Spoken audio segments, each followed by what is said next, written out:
Delete the video from Show the him, phone. show him. How you supposed to make Yeah, dude, let's go. Let's get out of here. During an altercation at a football game, this man on the right had no idea how much danger he was in.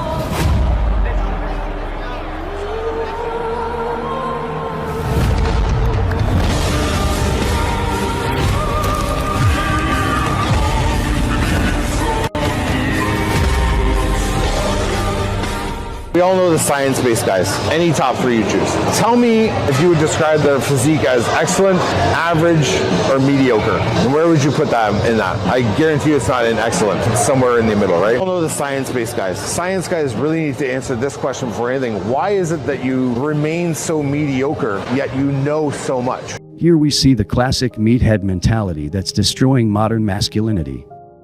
This guy thinks that because someone isn't as jacked as him, their knowledge is automatically invalid. This is the same idiotic thinking that leads to steroid abuse, injury, and eventually violence when their fragile egos get challenged.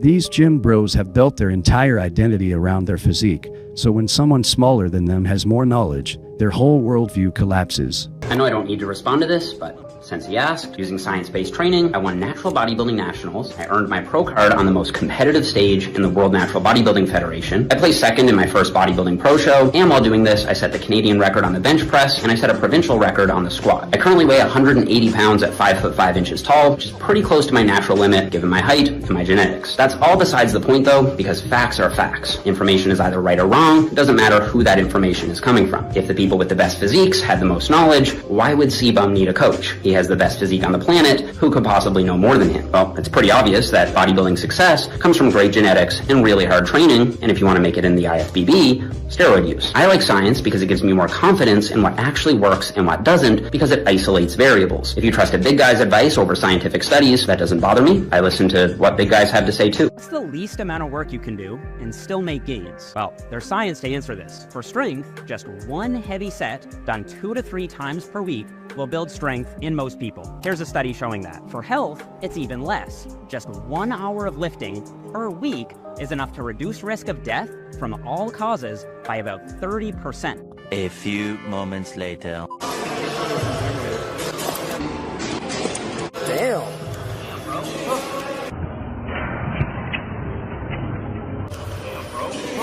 Do you think he just knows so much more about training than Jeff Nippard? Or do you think it might be because he took more steroids than last time? And so last I checked, Jeff Nippard, he's still a manlet.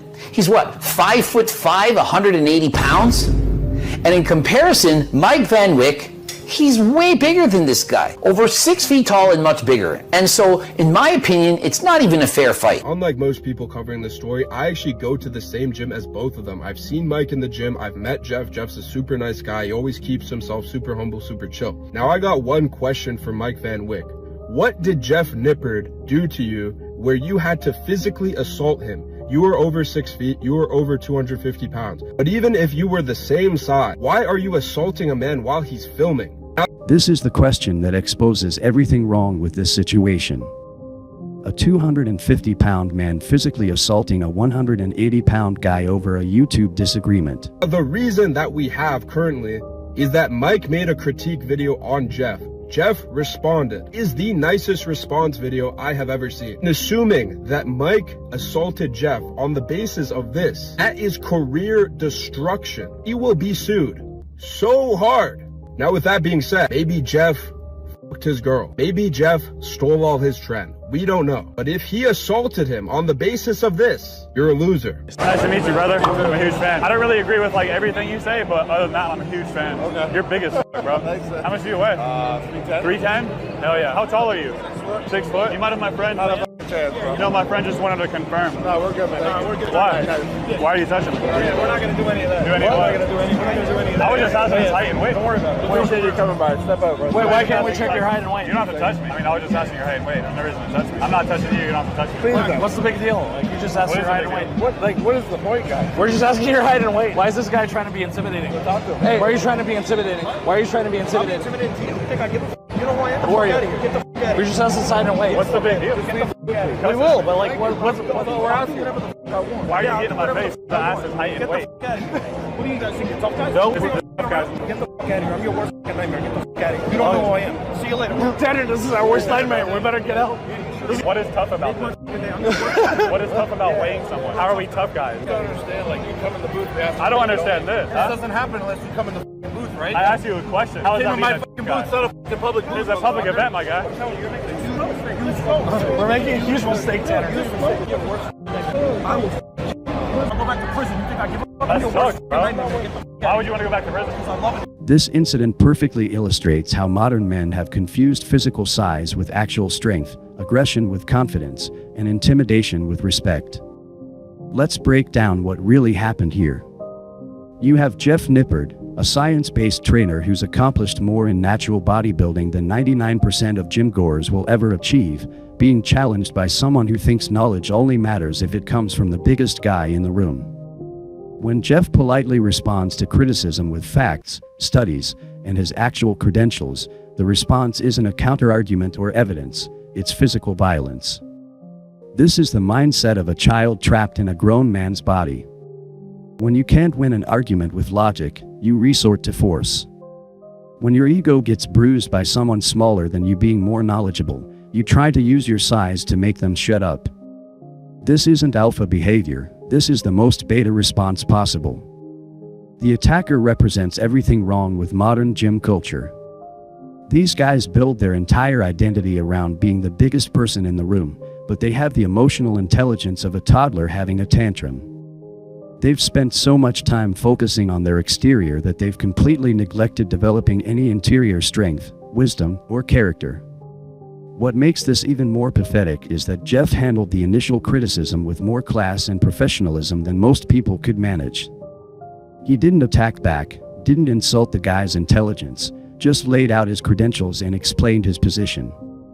But to someone whose entire self-worth is built on being bigger than everyone else, competence from a smaller person feels like a personal attack. This is the crisis of modern masculinity in a nutshell. We've raised a generation of men who think that physical intimidation is a substitute for actual strength.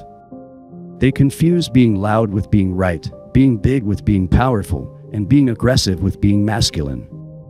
Real masculinity isn't about using your size to bully people who disagree with you.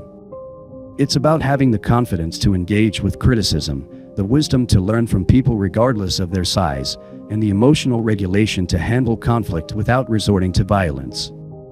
The fitness industry has become a breeding ground for this behavior because it attracts men who are fundamentally insecure about themselves and think that building muscle will somehow fix their internal problems. But you can't bench press your way out of having a weak character. You can't swat away your emotional immaturity. And you certainly can't deadlift yourself into being a better person. What's even more disturbing is how this behavior gets excused and even celebrated in certain circles.